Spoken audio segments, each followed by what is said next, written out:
வணக்கம்.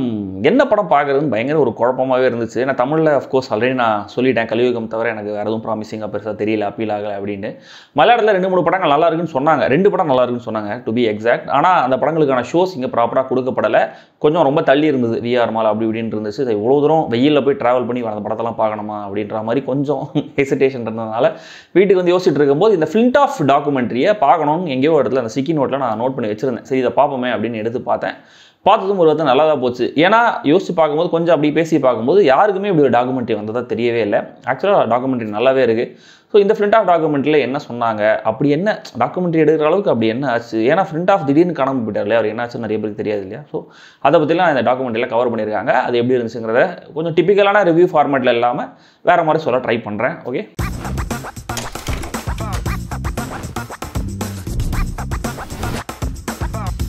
ஃப்ளின்ட் ஆஃபுக்கு என்ன ஆச்சு, எதுக்காக இந்த டாக்குமெண்ட்ரி அப்படின்னு யோசிக்கும் போது நம்மளுமே கூட ஃப்ளின்ட் ஆஃப் பற்றி நான் பர்சனலாக வந்து ஃப்ளின்ட் ஆஃப் வந்து ரொம்பலாம் நான் ஃபாலோ பண்ணல. ஒரு பாயிண்ட் ஆஃப் டைமில் பயங்கரமாக லைவ் நைட்டில் இருந்துகிட்டே இருந்தார், அவரை பற்றி நியூஸ் வந்துகிட்டே இருக்கும். சென்னை சூப்பர் கிங்ஸ்க்கு அவருக்கு பயங்கரமான ஒரு ப்ரைஸ்லாம் வர எடுத்தாங்க, அந்த டைமில் பயங்கரமாக நியூஸ் வந்துட்டு இருந்துச்சு. டக்குன்னு ஃப்ளின்ட் ஆஃப் யோசிச்சாலே யுவராஜ் 6-6 அடிக்கும்போது ஃப்ளின்ட் ஆஃப் என்ன ரியாக்ட் பண்ணாருன்னு க்ளோஸ்அப்லாம் போயிருப்பாங்க.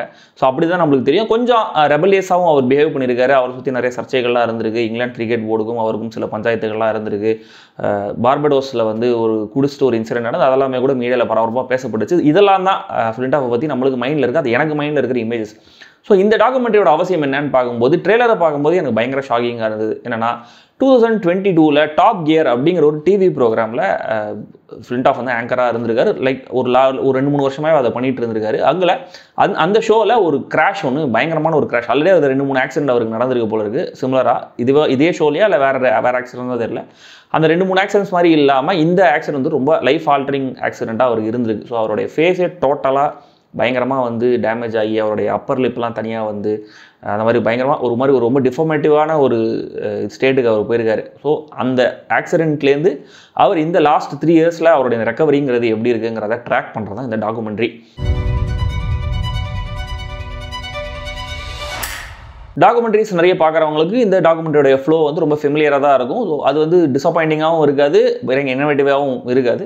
பட் சில விஷயங்களை கொஞ்சம் நான் லீனியராக சொல்ல ட்ரை பண்ணிருக்காங்க. ஒரு பக்கம் அவருடைய ரைஸ் என்ன அப்படிங்கிறது, அதாவது சின்ன வயசுலேருந்து அது ஸ்கூலில் அண்டர் 14 கிரிக்கெட் ஆன டைம்லேருந்து அவரோட ரைஸ் எப்படி இருந்துச்சு, கொஞ்சம் கொஞ்சமாக அவர் கவனிக்கப்பட்டு எப்படி ஃபாஸ்ட்டாக அவர் இங்கிலாந்து டீமுக்குள்ளே வந்து அவருக்கு எப்படி ஃபேம் வந்துச்சு, கடற்கடன் அவர் இங்கிலாந்து கேப்டன் ஆகினாங்க, ஆஷஸ் ஜெயிச்சார், ஆஷஸ் தோத்தார், அது அவருடைய லைஃப் எப்படி பாதிச்சுங்கிற மாதிரி இந்த கிரிக்கெட்டிங் கேரியரோடைய ஒரு ரைஸ் அண்ட் ஃபாலை வந்து ப்ராப்பராக ஒரு பக்கம் நான் லீனியராக ட்ராக் பண்ணியிருக்காங்க. ஆனால் அதுவும் கரெக்டாக ப்ராப்பரான ஒரு கிரானாலஜிக்கல் ஆர்டரில் இல்லை. இன்னொரு பக்கம் இந்த ஆக்சிடென்ட் எப்படி நடந்துச்சு, அதோட ஆஃப்டர் எஃபெக்ட்ஸ் என்ன, இதனால் எப்படியான பாதிப்புகள்லாம் ஃப்ளின்ட் ஆஃப் சந்திச்சாருங்கிறத ஃப்ளின்ட் ஆஃபும் ஷேர் பண்ணியிருக்காரு, அவர் சுற்றி க்ளோசஸ்ட்டாக இருக்கிற ஆட்களும் ஷேர் பண்ணியிருக்காங்க. இந்த டாக்குமெண்ட்ரி ஃபுல்லாகவே நிறைய மூமெண்ட்ஸ் ரொம்ப ரிலேட்டபுளாக இருந்தது. அவர் ஃபீல் பண்ணி பேசுகிற 2-3 விஷயங்கள்லாம் பார்க்குறது ரொம்ப பாவமாகவே இருந்தது. சார் ஃப்ளின்ட் ஆஃபை வந்து நம்ம வேறு மாதிரி ஒரு இமேஜில் வச்சுருக்கோம் இல்லையா, அது எவ்வளோ தப்பானது.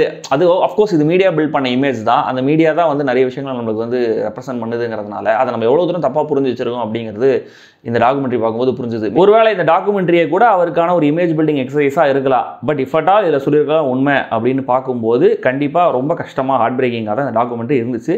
இதில் சில விஷயங்கள், சில ஹைலைட்ஸ், அது எனக்கு நோட்டபுளாக இருந்த சில விஷயங்கள் நான் ஷேர் பண்ணணும்னு நினச்சேன். ஒன்று, இந்த ஆக்சிடென்ட் அவருக்கு எவ்வளோ தூரம் டீட்டெயில்டாக ஞாபகம் இருக்குன்னு அவர் ஷேர் பண்ண விதம் ரொம்ப கஷ்டமாக இருந்தது. ஆக்சுவலாக எனக்கு வந்து பயங்கரமான ஒரு மேஜரான ஒரு ஆக்சிடென்ட் ஒன்று நடந்துச்சு 2006. ஆனால் அதை பற்றி அதுக்கப்புறம் மற்றவங்க தான் எனக்கு சொன்னாங்க. ஏன்னா அந்த ஆக்சிடென்ட் அன்றைக்கி காலைல வீட்டிலேருந்து கிளம்புனது எனக்கு ஞாபகம் இருக்குது. இத்தனைக்கு நான் பின்னாடி வண்டியில் உட்காந்து தான் போயிட்டு இருந்தேன். பில்லியன் ரைடர்ஸ் தானே எப்பயுமே அடிப்படும். ஸோ அப்படி தான் எனக்கு அடிப்பட்டு ரொம்ப ஒரு கிரிட்டிக்கலான ஒரு சர்ஜரிலாம் பண்ணி கையில் பிளேட்லாம் வச்சு அது கொஞ்சம் மேஜரான ஆக்சிடென்ட்னு வச்சுக்கோங்களேன். ஆனால் அந்த ஆக்சிடென்ட் பற்றி எனக்கு தெரியவே தெரியாது. ஒரு வாரம் கழிச்சு நான் பெட்டில் கிளம்பும் போது நான் ஹாஸ்பிட்டலில் பார்த்துட்டு இருந்தேன். அதுக்கப்புறம் எல்லாரும் சொன்னாங்க இப்படி தான் நடந்துச்சுன்னு. ஸோ இன்னி வரைக்குமே கூட எனக்கு அந்த மெமரி திரும்ப வரவே இல்லை. ஒரு வகையில் ஆக்சுவலாக அது எனக்கு ஒரு நல்ல விஷயமாக தான் பார்க்குறேன். அஃப்கோர்ஸ் ஏன்னா அந்த பெயின் எனக்கு ஞாபகம் இல்லை, எப்படி அடிபடுச்சு ஞாபகம் இல்லை, லீடர் டு தி ஆக்சிடென்ட் என்ன நடந்துச்சு ஞாபகம் இல்லை. ஸோ ஒரு வகையில் நான் அப்பப்போ நினச்சிப்பேன், ஓகே நம்மளுக்கு ஆக்சிடென்ட் ஞாபகம் இல்லாமல் போனது ரொம்ப நல்ல விஷயம் தான் அப்படின்னு.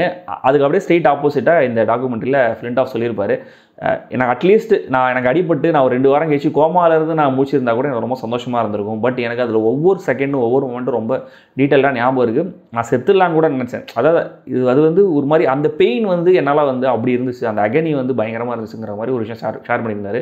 அது ரொம்ப கஷ்டமாக இருந்தது. தென் அந்த ஆக்சிடென்ட்டுக்கு அப்புறம் அவருடைய ஃபேஸ் வந்து முன்னாடி அவருடைய பழைய ஃபேஸ் கிடையவே கிடையாது. டோட்டலாக வந்து டிஃபார்ம் ஆனதுனால அவருடைய குழந்தை வந்து அவரோட பையன் நினைக்கிறேன், 3வது பையனோ பொண்ணோ தெரியல, பார்த்து பயந்துட்டான், எனக்கு அது ரொம்ப கஷ்டமாக இருக்குதுன்னு சொன்னார். அதெல்லாம் ரொம்ப ரிலேட் பண்ணிக்க முடியுது, ரொம்ப பாவமாக இருந்தது பார்க்கும்போது. அண்ட் சர்ப்ரைசிங்காக இருந்த இன்னொரு விஷயம் என்னன்னா, ஃப்ளின்டாஃப் இயல்புலேயே ரொம்ப கூச்ச சுபாவம் இருக்கிறவர் அப்படிங்கிறது தான்.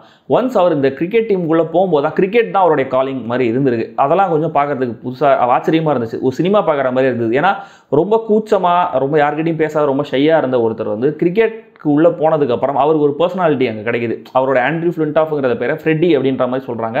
அது வந்து ஃப்ரெட் ஃப்ளின்ஸ்டோன்ஸுங்கிற ஒரு ரெஃபரன்ஸில் தான் அப்படி பேர் வச்சோங்கிற மாதிரி அவரோட கோச் ஒன்று சொல்லியிருக்காரு. ஃப்ரெட்டின்னு தான் கூப்பிடுவோம். ஸோ அந்த ஃப்ரெட்டிங்கிற பர்சனாலிட்டி வந்து பயங்கர டேர் டெவிலான ஒரு ஆள்.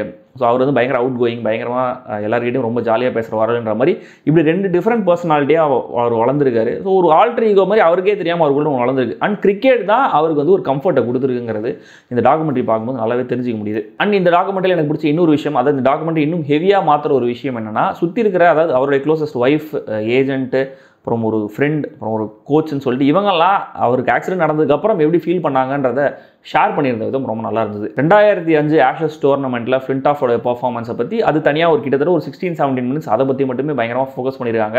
ஆக்சுவலாக கொஞ்சம் கான்சன்ட்ரேட் பண்ணால் அதை பற்றியே ஒரு பெரிய டாக்குமெண்ட்ரி எடுப்பாங்க போல இருக்குது. ஆல்ரெடி நம்ம இந்தியா ஆஸ்திரேலியா சீரிஸ் பற்றி ஒரு டாக்குமெண்ட்ரி இருக்கு இல்லையா பிரைம் வீடியோவில், அந்த மாதிரி அதை பற்றி ஒரு டாக்குமெண்ட்ரி எடுக்கலாம் போல இருக்குது. ஏன்னா அவ்வளவு ட்ராமா சுற்றி நடந்திருக்கு. அதெல்லாம் பார்க்கறது ரொம்ப இன்ட்ரெஸ்டிங்காகவே இருந்துச்சு. அண்ட் எனக்கு இந்த டாக்குமெண்ட்ரியில் குறையா தெரிஞ்ச முக்கியமான விஷயம் என்னன்னா, இந்த கிரிக்கெட்டிங் கெரியரை அவங்க ட்ராக் பண்ணும்போது பார்படாஸ் இன்சிடென்ட் வரைக்கும் அவங்க பயங்கர டீட்டெயிலாக எல்லாத்தையும் சொன்ன மாதிரி தான் இருந்தது. பட் அதுக்கப்புறம் டக்குன்னு சுவிட்ச் ஓவர் பண்ணி அதுலேருந்து அவர் மீண்டு எப்படி வந்தாருங்கிறத ரொம்ப ப்ராப்பராக அதை டாக்குமெண்ட் பண்ணல. டக்குன்னு 2009 ஆஷஸுக்கும் அவரோட ரிட்டையர்மெண்ட்டுக்கும் போயிட்டாங்க. அண்ட் அந்த ரிட்டையர்மெண்ட்டுக்கு அப்புறம் நடக்கிற சில விஷயங்கள்லாம் ரொம்ப நல்லா இருந்தது. மீடியாவின் செல்லப்பிள்ளையாகவே இருந்திருக்காரு ஃப்ளின்டாஃப். ஒரு வகையில் மீடியாவுமே கூட அவருடைய இந்த நிலைமைக்கு காரணம் அப்படிங்கிற மாதிரியும் புரிஞ்சுது. ஏன்னா மீடியா தான் அது சின்ன வயசில் அவருக்கான அந்த ஒரு கவரேஜ் இருக்கு இல்லையா, அதாவது ஸ்கூலில் ஒரு பையன் இப்படி ஆடுறான்ற அந்த சின்ன வயசில் அண்டர் 14 கவரேஜ்லேருந்து அவரோட ரைஸ் வரைக்கும் தொடர்ந்து மீடியா வந்து அவரை வந்து பயங்கரமாக பூஸ்ட் பண்ணி அவர் ஹெட்லைனில் கொண்டு வந்துட்டே இருந்திருக்காங்க. தென் அவருக்குன்னு ஏதாவது ஒரு பிரச்சனை வரும்போது அவர் ஏதாவது தப்பு பண்ணும்போது அதை பயங்கரமாக ஹைலைட் பண்ணி அதை பொம்பாட் பண்ணி அவரோட இமேஜை டோட்டலாக காலியும் பண்ணியிருக்காங்க. அண்ட் அவர் கேப்டன்சி எடுத்துக்கிட்டு ஆஸ்திரேலியாவுக்கு போய் ஆஷஸ் தோத்துட்டு வந்ததுக்கப்புறம் இன்னும் பயங்கரமாக பேஷ் பண்ணதுனால அண்ட் அவருக்கு இனி இன்ஜுரியும் இருந்ததுனால அவர் இமீடியட்டாக ரிட்டையர் ஆக வேண்டிய ஒரு சூழல். ரிட்டையர் ஆயிருக்கணும்னு அவசியம் கிடையாது, பட் அவர் இன்ஜுரிக்கு அப்புறம் கூட ரெக்கவர் ஆயிருக்கலாம். பட் அந்த பாயிண்ட் அவர் டக்குன்னு வந்து ரிட்டையர் ஆகிட்டார். ஸோ கிரிக்கெட் கொடுக்குற அந்த ஹை, அந்த சாட்டிஸ்ஃபேக்ஷன் வேறு எங்கே கிடைக்கும் அப்படிங்கிறத ஃப்ளின்டாஃப் தேடிட்டே இருந்திருக்காரு. அப்போ தான் அவருக்கு வந்து இந்த டேர் டெவில் ஷோ மாதிரி இந்த டாப் கியர் அப்படிங்கிற டிவி ஷோ கிடச்சிருக்கு. ஸோ ஒரு வகையில் அவருடைய ரிட்டையர்மெண்ட்டுக்கு காரணமான சுற்றி இருக்கிற அந்த மீடியா சர்க்கஸ்லாம் சேர்ந்து தான் அவர் இப்படியான விஷயங்களை தள்ளியிருக்கு. ஸோ ஒரு வகையில் அதுவும் ஒரு காரணன்ற மாதிரி நம்ம புரிஞ்சிக்கலாம். பட் இந்த டாக்குமெண்ட்ரிங்கிறது பாருங்க, ஃப்ளின்டாஃப் பாருங்க எவ்வளோ பாவம்ன்றதை காமிக்கிறதுக்காக கிடையாது. ஏன்னா அந்த மாதிரி ஒரு ஸ்பிரிட்டில் இந்த டாக்குமெண்ட் எடுக்கப்படவே இல்லை. இப்படி ஒருத்தர் இந்த மாதிரியான ஒரு விஷயத்தில் மாட்டிக்கிட்டு அதுலேருந்து ஒரு மீண்டு வந்திருக்காருங்கிறத டாக்குமெண்ட் பண்ணுற மாதிரி தான் இந்த மொத்த ஃப்ளோவுமே இருந்துச்சு. ஸோ அதனால் ஒருவேளை நான் இப்படி சொல்லி அது அப்படி கன்வே இருந்ததுன்னா அது தப்புங்கிறதுனால அதை கிளாரிஃபை பண்ணிக்கிறேன். நான் மொத்தத்தில் இதை பார்க்கலாமா அப்படின்னு கேட்டிங்கன்னா தெரில. ஏன்னா டாக்குமெண்ட்ரி பார்க்குறதுக்குன்னு ஒரு பொறுமை வேணும், ஒரு மைண்ட் செட் வேணும். அப்படியான மைண்ட் செட் இருக்கிறவங்க ரெகுலராக டாக்குமெண்ட்ரிஸ் பார்க்குறவங்களுக்கு கண்டிப்பாக இந்த டாக்குமெண்ட்ரி பிடிக்கும். ஏன்னா இந்த டாக்குமெண்ட்ரி பிடிச்சது நிறைய லைஃப் லெசன்ஸ்லாம் கிடச்சிது எனக்கு. இதுலேருந்து கொஞ்சம் சினிமாட்டிக்காக தான் எடுத்துகிட்டு போயிருந்தாங்கன்னு வச்சுக்கோங்களேன். ரைஸ் ஆஃப் அ ஹீரோ, அப்புறம் அதோட ஃபால், அங்கேருந்து ஒரு ரைஸ், அப்புறம் அகைன் ஒரு பெரிய ஃபால், அது ஃபிசிக்கலாக அந்த இன்ஜுரியில், அப்புறம் அங்கேருந்து அவர் திரும்பி எப்படி ரைஸ் ஆகி இப்போ எப்படி அவர் ஸ்டார்ட் பண்ணி எல்லாத்தையும் தன்னுடைய லைஃப்பை நடத்திட்டு போகிறாரு அப்படிங்கிற காமிச்சதாலும் நல்லாவே இருந்தது. இப்படியான தன்னம்பிக்கை கதைகள்லாம் உங்களுக்கு பிடிக்கும் அப்படின்னா கண்டிப்பாக இந்த டாக்குமெண்ட்ரியை பாருங்கள். டிஸ்னி ஹாட்ஸ்டாரில் இந்த டாக்குமெண்ட்ரி ஸ்ட்ரீம் ஆகிட்டு இருக்கு. தனியாலாம் நீங்கள் அமேசான் பிரைம் மாதிரி காசெல்லாம் கொடுக்க வேணாம். பட் இது US16+ ரேட்டிங் கொடுத்துருக்காங்க. ஏன்னா அந்த இன்ஜுரிக்கு அப்புறம் அவரோட இன்ஜுரிஸை அந்த கொஞ்சம் சில ஆப்ரேஷன் அதெல்லாம் கொஞ்சம் க்ளோஸ்அப்லாம் காமிக்கிறாங்க. அதெல்லாம் பார்க்குறதுக்கு எனக்கும் கொஞ்சம் கஷ்டமாக இருந்தது. அவரோட இன்ஜுரி ஃபோட்டோஸ் தான் காமிக்கிறாங்க அந்த இன்ஜுரி ஆன டைமில். ஸோ அதெல்லாம் கொஞ்சம் பார்க்குறதுக்கு வந்து டிஸ்டர்பிங்காக தான் இருந்தது. ஸோ அதெல்லாம் மைண்டில் வச்சுக்கோங்க. அதுக்கப்புறம் நீங்கள் ஒரு கால் எடுங்க.